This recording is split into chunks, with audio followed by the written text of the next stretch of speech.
ನಾ ಇವತ್ತು ನೋಡೋಣ ಈ ಬಿಗ್ಗೆಸ್ಟ್ ಪೇಪರ್ ಎಷ್ಟು ಸಲ ಮಾಡಿಸ್ತೈತೆ ಅಂತ. ಗೂಗಲ್ ಪ್ರಕಾರ ಹೇಳ್ತಾರು 7 ಸಲಕ್ಕಿಂತ ಹೆಚ್ಚು ಮಾಡ್ಸಕ್ಕಾಗಲ್ಲ ಅಂತ. ಅದಕ್ಕಿಂತ ಮೊದಲ ಈ ಪೇಪರ್ ಮೇಲೆ ಟ್ರೈ ಮಾಡಿ ನೋಡು. 1 2 3 4 5 6 7 ಪೇಪರ್ ಅಂತೂ ಇಷ್ಟು ಸಾಂದ್ ಆಗೈತಿ ಗೈಸ್. 7 ಸಲ ಅಂತೂ ಫೋಲ್ಡ್ ಮಾಡಿದ್ವು. 8ನೇ ಸಲ ಬಂದಿದೆ ಫೇಲ್ ಆಯ್ತು. ಇನ್ನ ಆ ಬಿಗ್ಗೆಸ್ಟ್ ಪೇಪರ್ ಎಷ್ಟು ಸಲ ಫೋಲ್ಡ್ ಆಕಂತದ ನೋಡೋ ಬರ್ರಿ ಗೈಸ್. ಫೋಲ್ಡ್ ಮಾಡೋ ಬರ್ರಿ ಎಷ್ಟು ಸಲ ಮಾಡಿಸ್ತೈತೆ ಅಂತ ನೋಡೋ ಬರ್ರಿ.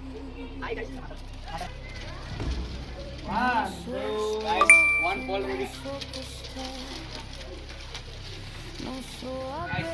Second fold complete. Third fold. Fourth.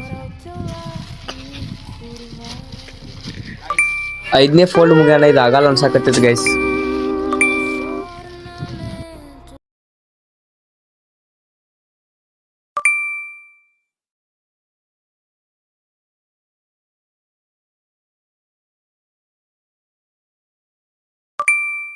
ಇದಂತೂ ಆಗ್ಬಿಡ್ತು ಗೈಸ್. ಟೋಟಲ್ 9 ಫೋಲ್ಡ್ ಮಾಡಿದ್ದು ಬಿಗ್ಗೆಸ್ಟ್ ಪೇಪರ್ದಂತ. ನೀವು ಎಷ್ಟು ಸರಿ ಫೋಲ್ಡ್ ಮಾಡ್ತೀರಿ ಅಂತ ಕಮೆಂಟ್ ಮಾಡಿ ಗೈಸ್.